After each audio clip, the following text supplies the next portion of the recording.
วันนี้คุณมีความสุขในชีวิตแล้วหรือยัง แล้วความสุขของคุณคืออะไรคะ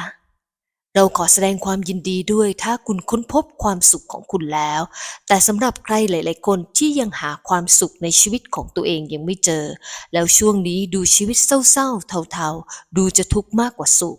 เราอยากให้คุณลองฟังพอดแคสต์เรื่องนี้ดูค่ะ วันนี้เราจะชวนทุกคนมาคุยกันถึงเรื่องการค้นหาความสุขในชีวิตของพวกคุณ หรือการค้นหาอิคิไกที่ซ่อนอยู่ในตัวคุณกันค่ะซึ่งเนื้อหาที่ได้มาเล่าให้ฟังในวันนี้จะมาจากหนังสือเรื่อง The Little Book of Ikigai ของคุณเคนโมงิและถ้าคุณอยากรู้ว่าอิคิไกคืออะไรแล้วคุณจะหาอิคิไกของตัวเองเจอได้อย่างไรเราไปเริ่มกันเลยค่ะ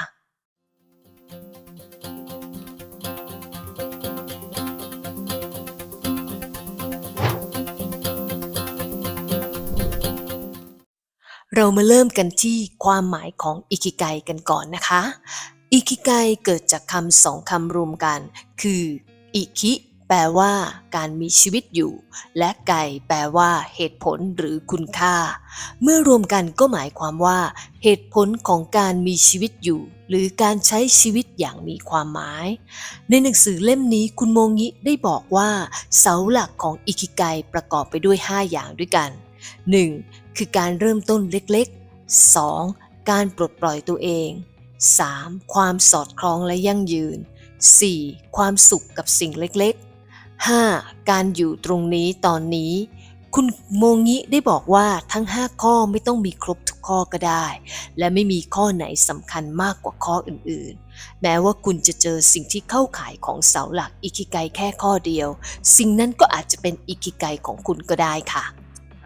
ในหนังสือได้ยกตัวอย่างอิคิไกไว้หลายเรื่อง เช่น ร้านซูชิซุกิยาบาชิของคุณลุงจิโร่โอโนะที่ได้มิชลิน3 ดาว ร้านนี้เป็นร้านซูชิที่พิเศษถึงขนาดว่าเวลารัฐบาลญี่ปุ่นจะเลี้ยงต้อนรับประธานาธิบดีของสหรัฐอเมริกาในขณะนั้น คือนายบารักโอบามายังเลือกใช้ร้านนี้ในการต้อนรับเลยค่ะ และความพิเศษของคุณลุงจิโร่โอโนะคืออะไร แล้วเข้ามาเกี่ยวข้องอะไรกับอิคิไกตอนที่เริ่มทำร้านซูชิร้านนี้คุณลุงคิดว่าแค่อยากทำร้านอาหารเล็กๆสักร้านหนึ่งที่ค่าใช้จ่ายไม่สูงมากก็เลยคิดว่าร้านซูชิเนี่ยแหละต้นทุนต่ำกว่าร้านอื่นๆคุณลุงโอโนะได้เริ่มต้นทุกวันของตัวเองโดยการตื่นแต่เช้าเพื่อไปเลือกปลาดีๆสดๆเพื่อนำมาทำซูชิที่ร้านทุกวันคุณลุงโอโนะหาวิธีที่จะทำให้ไข่ปลาสามารถกินได้ทุกฤดูกาลและรสชาติเหมือนกัน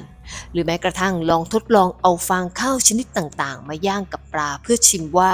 ฟางข้าวแบบไหนเหมาะกับการย่างปลา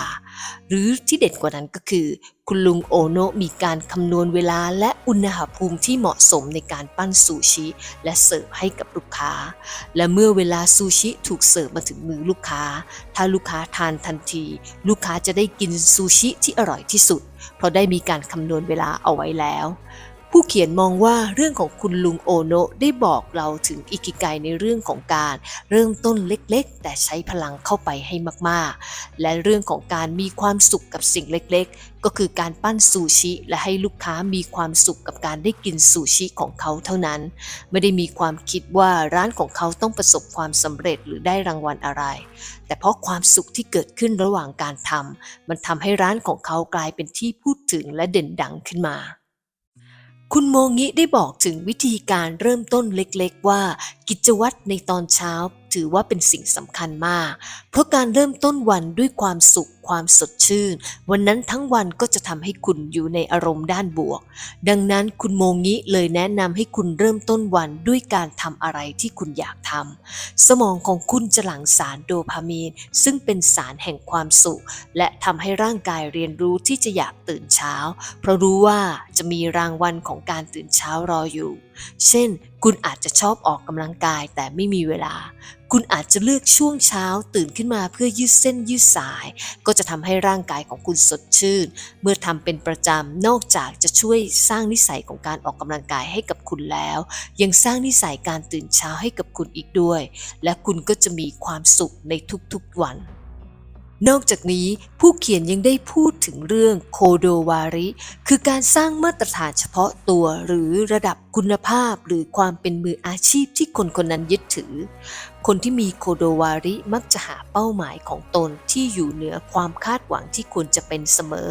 คือว่าง่ายๆงานของคนที่มีโคโดวาริมักจะมีมาตรฐานสูงและคนที่ค้นเจออิคิไกของตัวเองก็มักจะมีโคโดวาริของตัวเองเสมออย่างเช่นเรื่องของคุณลุงโอโนะสะท้อนให้เห็นเรื่องของโคโดวาริได้อย่างชัดเจนไม่ว่าจะเป็นการคำนวณอุณหภูมิของซูชิก่อนที่จะเสิร์ฟให้กับลูกค้า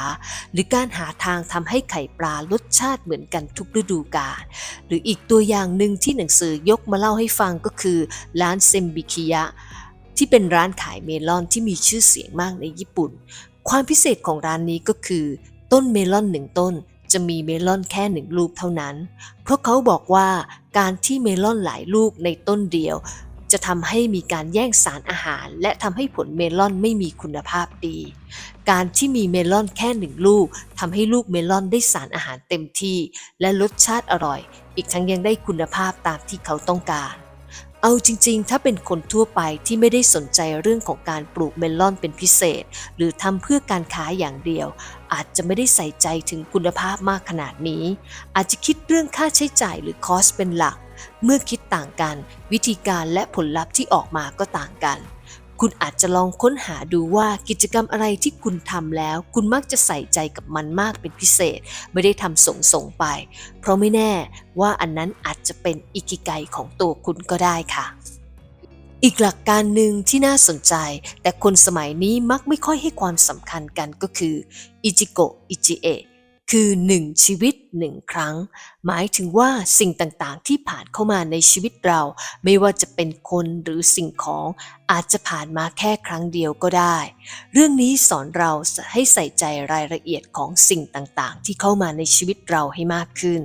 เช่นการที่นัดเจอเพื่อนเก่าแทนที่เราจะนั่งเล่นมือถือก็เปลี่ยนมาคุยกันถามสารทุกข์สุขดิบกันเพราะไม่แน่ว่าครั้งนี้อาจจะเป็นครั้งสุดท้ายที่เราได้เจอกันก็ได้หรือถ้าเป็นเรื่องของงานคุณอาจจะได้โปรเจกต์มาสัก1งานขอให้คุณคิดว่างานนี้คุณคงมีโอกาสได้ทำมันแค่ครั้งเดียวถ้าคุณคิดแบบนี้คุณจะใส่ความพยายามใส่ใจรายละเอียดเหมือนเก็บเป็นงานชิ้นสุดท้ายของคุณซึ่งเราคิดว่าอันเนี้ยเป็นแนวคิดที่ดีมันทำให้เราเต็มที่กับทุกสิ่งที่เราเลือกทำเพราะมันอาจจะเป็นแค่ครั้งเดียวที่เราได้ทำมันก็ได้ถ้าคุณทำแบบนี้ได้ก็จะทำให้คุณไปสู่คำแนะนำถัดไปการจดจ่ออยู่กับสิ่งที่ทำหรือเรียกว่า flow state คุณเคยเห็นบางคนที่นั่งทำงานอยู่อย่างนั้นเป็นชั่วโมงโดยที่เขาไม่วอกแวกไปไหนเลยพวกเขาทำได้อย่างไรกันการที่พวกเขานั่งทำงานได้เป็นชั่วโมงโดยไม่วอกแวกเพราะพวกเขาสามารถจดจ่ออยู่กับสิ่งที่ทำหรืออยู่ในภาวะ flow stateภาวะนี้จะทำให้คุณทำงานได้ไหลลื่นเร็วและมีประสิทธิภาพมากขึ้นเข้าใจว่าโลกทุกวันนี้มีสิ่งเร้าเข้ามารบกวนเรามากมายไม่ว่าจะเป็น notification จากมือถือหรือสิ่งที่เราสนใจหรืออยากจะทำในเวลาเดียวกันมากมายทำให้ภาวะ flow state เกิดขึ้นได้ยากมากดังนั้นก่อนที่จะเข้าสู่ภาวะ flow state คุณควรตัดสิ่งรบกวนออกให้หมดก่อนโฟกัสกับสิ่งที่ทำเมื่อคุณจดจ่อกับสิ่งที่ทำคุณจะไม่สนใจว่าใครกำลังมองคุณหรือเปล่าชื่นชมในผลงานที่คุณทำหรือไม่ตอนนั้นคุณแค่มีความสุขในการทำสิ่งนั้นณเวลานั้นขณะนั้นเท่านั้นความสุขที่คุณได้ไม่ใช่มาจากผลงานที่ประสบความสำเร็จหรือคำชื่นชมจากใครๆแต่ความสุขที่ได้คือการแค่ได้ทำอีกเรื่องหนึ่งที่เราคิดว่าหนังสือเล่มนี้เขียนไว้น่าสนใจก็คือหางานอดิเรกที่คุณมี passion เข้าใจว่าสำหรับคนทำงานหลายๆคนงานที่คุณทำอาจจะไม่ใช่งานที่คุณชอบหรือมี passion กับมันดังนั้นผู้เขียนเลยแนะนำว่าช่วงเวลาที่เหลือของคุณให้คุณตามหางานที่คุณชอบเพื่อปลดปล่อยตัวเองได้มีความสุขในการทำตามแพชชั่นอย่างในญี่ปุ่นเราจะเห็นว่ามีหลายๆคนที่ชอบแต่งตัวคอสเพลย์เดินตามสถานที่ต่างๆซึ่งจริงๆแล้วคนเหล่านี้วันธรรมดาเขาก็ทำงานปกติเหมือนคนทั่วๆไปแต่วันหยุดเขาก็มาทำกิจกรรมที่เขาสนใจเพื่อให้ชีวิตของตัวเองมีความสุข อย่างใครบางคนอาจจะชอบถ่ายภาพอาจจะเอาเวลาว่างของคุณมาถ่ายภาพหรือเอาภาพของคุณไปลงขายเพื่อหารายได้พิเศษก็ได้หรือบางคนมีความสุขกับการเลี้ยงแมวอาจจะใช้เวลาว่างของคุณรับจ้างเลี้ยงแมวหรือทำเพจให้ความรู้เรื่องแมวโดยไม่ต้องไปสนใจยอดไลค์หรือ follower ไม่แน่ว่าสิ่งเหล่านี้อาจจะเป็นอิคิไกที่ซ่อนอยู่ในตัวคุณก็ได้ค่ะเรื่องสุดท้ายที่อยากจะฝากจากหนังสือเล่มนี้ก็คือเรื่องของการปลดปล่อยตัวเองในโลกของทุนนิยมทุกคนมักจะถูกสั่งสอนว่าคนเราต้องประสบความสำเร็จในเรื่องนั้นเรื่องนี้ก่อนถึงจะมีความสุขเช่นถ้าเรื่องงานก็อาจจะถูกสั่งสอนว่าต้องได้เงินเดือนสัก6 หลักแล้วคุณจะมีชีวิตที่ดีขึ้นหรือชีวิตที่มีความสุขมากขึ้นหรือการที่ชีวิตของคุณจะมีความสุขได้คุณต้องมีครอบครัวที่สมบูรณ์เท่านั้นหรือต้องเป็นไปตามบรรทัดฐานที่สังคมยอมรับเท่านั้นผิดจากนี้ถือว่าชีวิตคุณไม่ประสบความสำเร็จแล้วคุณจะไม่มีความสุขซึ่งหลายๆสิ่งที่เราถูกสั่งสอนฝังหัวมานั้นอาจจะเป็นแค่ภาพลวงตาในหนังสือผู้เขียนได้เล่าเรื่องของบลูเบิร์ดให้ฟังว่ามีเด็ก2 คนได้ฟังเรื่องเล่าว่านกสีฟ้าจะเป็นนกแห่งความสุขและถ้าใครก็ตามหามันเจอและได้ครอบครองมันชีวิตของพวกเขาก็จะมีแต่ความสุขเด็ก2 คนนี้ก็เดินเข้าป่าไปเพื่อตามหาเจ้านกสีฟ้าตัวนั้นหาเท่าไหร่ก็หาไม่เจอจนสุดท้ายพวกเขาก็เดินกลับบ้านอย่างสิ้นหวังแต่เมื่อถึงบ้านก็เจอนกสีฟ้าตัวนั้นมันอยู่ที่บ้านของพวกเขาตั้งนานแล้วเพียงแค่ว่าพวกเขาไม่เคยสังเกตเห็นมันเรื่องนี้สอนให้รู้ว่าเราชอบไปตามหาความสุขจากภายนอกและคิดว่าถ้าได้มาครอบครองจะทำให้เรามีความสุขจริงๆทั้งที่ความเป็นจริงความสุขในชีวิตเกิดขึ้นจากภายในเกิดขึ้นจากการที่เรายอมรับตัวเองยอมรับในสิ่งที่รอบตัวที่มีอยู่หาความสุขจากสิ่งเล็กๆจากสิ่งที่คุณมีอยู่มันง่ายกว่าการพยายามไขว่คว้าหรือวิ่งตามหาสิ่งที่คุณยังไม่มีแม้ว่าคุณจะได้มาคุณก็อยากจะวิ่งตามหาสิ่งใหม่ๆต่อไปเรื่อยๆเพราะจริงๆแล้วคุณไม่ได้ขาดอะไรที่เป็นเปลือกนอกแต่สิ่งที่คุณขาดคือการยอมรับตัวเองพอใจในตัวเองหลายๆคนมักบอกให้เราลองขอบคุณสิ่งที่มีอยู่ในชีวิตของเราวันนี้หากคุณรู้สึกขอบคุณและพอใจกับสิ่งที่คุณมีแค่นี้คุณก็เริ่มปลูกต้นไม้แห่งความสุขขึ้นในใจของตัวคุณเองแล้วค่ะเรื่องของอิคิไกผู้เขียนบอกว่าคนที่มีอิคิไกอาจจะไม่ใช่คนที่ประสบความสำเร็จมีชื่อเสียงหรือเป็นที่รู้จักอะไรเลยก็ได้คนที่มีอิคิไกก็คือคนที่รู้ว่าความสุขของพวกเขาคืออะไรแล้วรู้ว่าชีวิตของพวกเขามีความหมายเพราะอะไรมากกว่าดังนั้นคำถามที่จะทิ้งท้ายเพื่อให้ทุกคนลองตามหาอิคิไกของตัวเองก็คือ 1. อะไรคือสิ่งที่คุณให้คุณค่าหรือความสำคัญกับมันที่สุดในชีวิตของคุณและ 2. อะไรคือสิ่งเล็กๆที่ให้ความสุขกับคุณได้บ้าง2 คำถามนี้คือจุดเริ่มต้นในการค้นหาอิคิไกของตัวคุณเองขอให้คุณโชคดีและค้นพบอิคิไกของคุณเองค่ะเป็นอย่างไรบ้างคะกับเนื้อหาที่นำมาฝากกันในวันนี้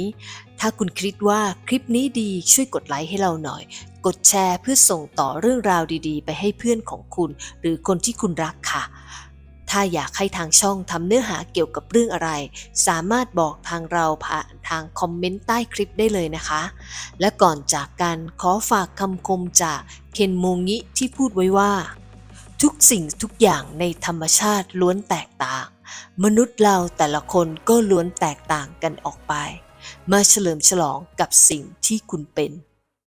หากคุณชอบคลิปนี้แล้วไม่อยากพลาดเนื้อหาดีๆจากช่องของเราช่วยกดไลค์ Subscribe และกดกระดิ่งให้เราหน่อยเพื่อที่เราจะได้นำเสนอคลิปดีๆส่งตรงไปถึงหน้าจอมือถือของคุณเลยค่ะเป็นกำลังใจให้ทุกคนได้ออกไปใช้ชีวิตในแบบของคุณในเวอร์ชั่นที่ดีขึ้น Be yourself Be better สวัสดีค่ะ